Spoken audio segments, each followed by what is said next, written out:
रुद्र, रुद्र तू काय करत आहेस? सगळ्यांच्या कानावर गुळगुळ आवाज येऊ लागला. कारण दिनेश पाण्यात ढकलला गेला होता. लोक मदतीला धावले, पण रुद्रची थंड नजर पाहून ते थबकले. त्याचे डोळे बर्फासारखे थंड होते. उन्हाळ्याच्या उष्ण घरात अचानक हिवाळ्यासारखे वातावरण निर्माण झाले. सगळेजण गोठल्यासारखे उभे राहिले, हलूही शकले नाहीत. विकासची बायको बोलू पाहत होती, पण तिचा आवाज निघाला नाही. सगळ्यांना वाटतं होतं की रुद्र दिनेशला बुडवणार आहे, पण तेवढ्यात त्याने हात सोडला. दिनेश पाण्याबाहेर आला, जणू काही मृत्यूच्या सायंकाळी पुन्हा जागा झाला असे, आणि जमिनीवर कोसळला. माझ्या हस्तक्षेपाची गरज नाही, तुम्ही स्वतः जाणीव दाखवाल असं मला वाटलं. पण दिसतं की मी गेल्या वर्षात तुमच्यावर खूप सौम्य झालो आहे. रुद्रच्या आवाजात संताप भरला होता आणि दिनेश मागे हटला. खूप दिवसांनी त्यांनी रुद्रला रागवलेलं पाहिलं. मुख्य कारण काव्याच्या घटनेनंतर रुद्र जुन्या घरात क्वचितच येत असे आणि मुलांवर फार लक्ष देत नसे. त्यांनी विसरले होते की रुद्र हा सत्ताधारी अत्याचारी आहे. दिनेश घाबरून म्हणाला, मी फक्त आदित्यचा पाय मोडला होता जेव्हा मी परत गेलो होतो. फक्त परत गेल्यावर. रुद्रचा आवाज गहिरा आणि भीषण होता. आजी रडायला लागल्या. रुद्र, तो अजून लहान आहे, असं करू नकोस. रुद्राने रडत असलेल्या आजीकडे पाहून शिंगाळले आणि म्हणाला, ठीक आहे, आजीसाठी मी त्याला माफ करतो, पण पुढच्या वेळी जर कुणी माझ्या जवळच्या व्यक्तीला त्रास दिला तर मी त्याला दुहेरी शिक्षा देईन. दिनेश घाबरून जमिनीवर कोसळला, जवळजवळ बेशुद्ध होऊन गेला. काव्या त्याच्याकडे कुतूहलाने पाहत किंचितही सहानुभूती न दाखवता हसली आणि दुसऱ्या व्यक्तीसोबत बाहेर निघाली. विकासची बायको श्वास सोडून सुखरूप झाली. रुद्र, तू सहसा मुलांकडे लक्ष देत नाही, ती म्हणाली. गप्प रहा, आजी म्हणाल्या, अजूनही हादरलेल्या. तो त्याचा मुलगा आहे. वाघ आपल्या पिल्लाला खात नाही. पुढे त्या 2 मुलांकडे लक्ष देऊ नका, नाहीतर मी पुढच्या वेळी तुम्हाला वाचवू शकणार नाही. विकासची बायको घाबरून तोंड बंद केलं. बाहेर आदित्यने आयशाकडे पाहिलं. तुझ्यावर आता राग नाही का? आयशा शिंकली आणि म्हणाली, विसर, कारण तू आईऐवजी रुद्रच्या मागे गेलास म्हणून तुला अशी शिक्षा झाली. मी तुला माफ करते. आदित्य आनंदाने आयशाची मिठी मारली. पण मला भाऊ म्हणू नकोस, तू माझ्या तुलनेत फक्त थोडी मोठी आहेस. आयशा हसली.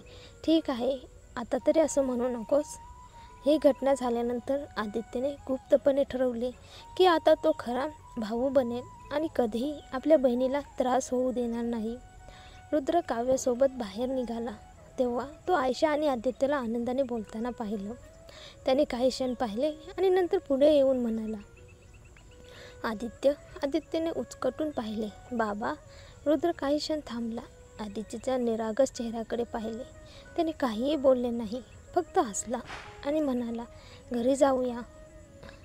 आयशा शिंकली पण म्हणाली, जर तू आदित्यची काळजी घेऊ शकत नसतील तर त्याला आमच्यासोबत घेऊन जाते तू. रुद्रचा चेहरा काळसर झाला. काव्य त्वरित मध्ये हस्तक्षेप करते. ठीक आहे आयशा, वाईट लोकांना शिक्षा झाली. पुढे कुणी तुला त्रास दिला तर ताबडतोब आईबाबांना सांग. स्वतःला त्रास देऊ नकोस. मी कुणालाही त्रास देणार नाही. आयशा पोट फुगवून म्हणाली, हो, जर तू स्वतः इतरांना त्रास देत नाहीस तेच पुरेसे आहे. काव्याने दोन्ही मुलांना घरी परत नेले. सध्या तरी गायकवाड कुटुंब घरामध्ये हस्तक्षेप करण्यास धजावत नाही आणि काव्याचे मन थोडे शांत झाले. दरम्यान पोलीस लवकरच परत आले आणि काव्या, रुद्र आणि इतर लोकांचे बोटांचे ठसे घेतले. काव्याने संधी वापरून विचारले, तुमच्याकडे अजून काही संशय आहे का? मिस काव्या, आम्ही अजून तपास करत आहोत. तुमचा संशय अजून पूर्णपणे दूर झाला नाही. तसेच मकरंदवर अजून संशय आहे. तो ताब्यात असूनही बाहेरच्या सामाजिक संपर्कामुळे काहीतरी गोंधळ आहे. आम्ही तपासत आहोत की त्यांनी मित्र किंवा भावांना काहीतरी करायला सांगितलं का? पोलीस म्हणू इच्छित होते, जर रुद्रसोबत नसता तर तुला आधीच अटक झाली असती. याचा अर्थ सध्या काव्यावरील संशय अजूनही सर्वात मोठा आहे. पोलीस निघून गेल्यानंतर काव्याने रुद्र परत येताना पाहिले आणि तातडीने त्याला सूप आणायचा विचार केला.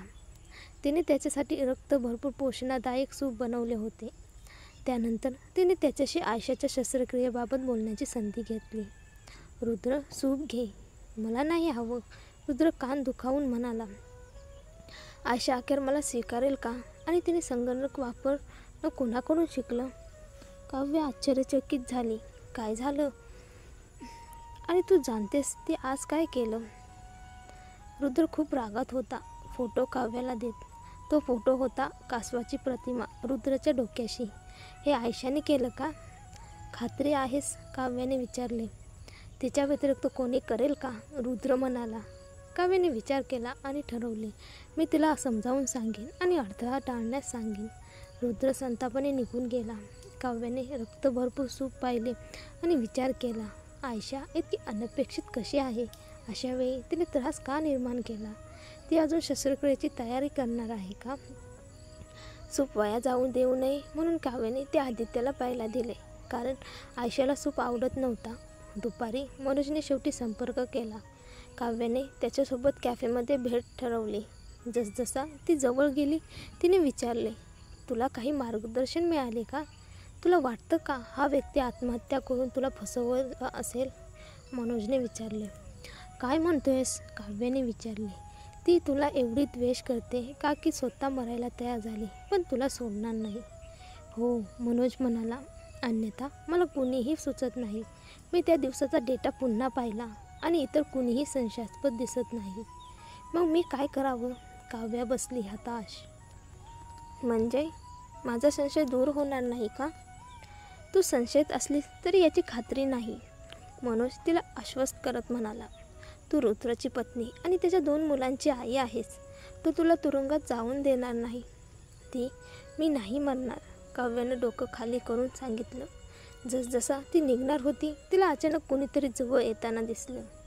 काव्या, ती होती साक्षीची आई रेणुका दिवाण. तिच्या बाजूला एक पुरुष उभा होता, ज्याचे हात ती प्रेमाने धरून ठेवलेली होती.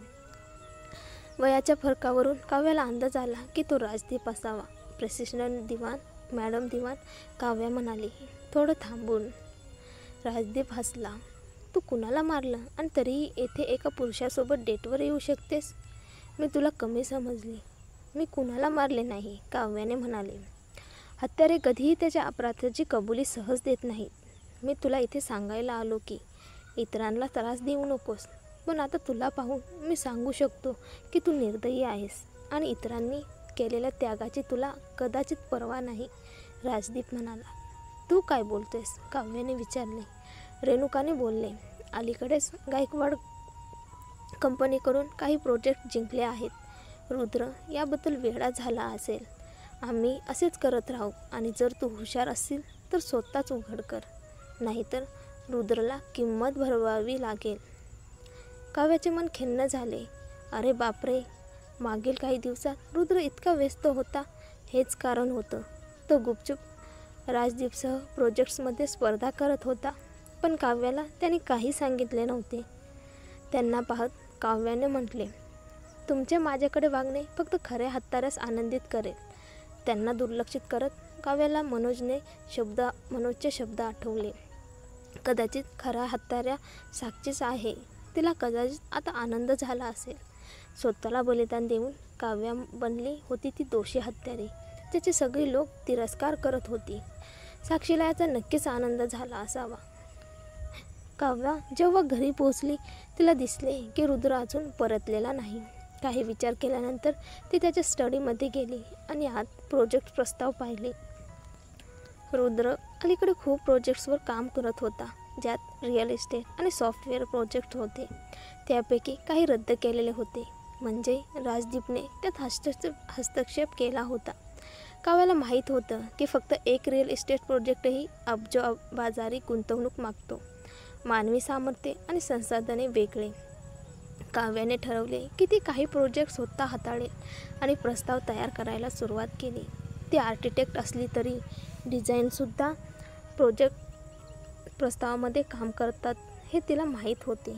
ती रुद्रला मदत करू शकले का नाही हे ठामपणे ठरलेले नव्हते, पण तरीही प्रयत्न करणे तिने सुरू केले.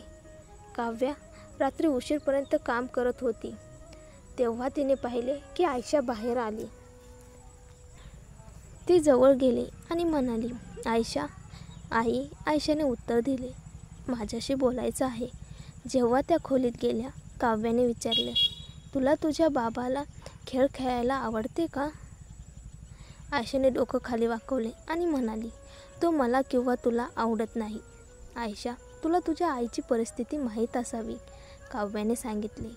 तिने तपशिलात न जाऊन मात्र तिला माहिती होती की नोकरांनी काहीतरी सांगितलं असेल. मला माहीत आहे, पण मी विश्वास ठेवते की माझ्या आईवर फसवणूक केली जात आहे, आयशा म्हणाली. काव्याने मान हलवली. तुझ्या आईने काही चुकीचं केलं नाही, पण सगळ्यांना वाटतं की तिने केले. मी सत्य शोधू शकते, कारण तुझा बाबा मदत करण्यास तयार आहे.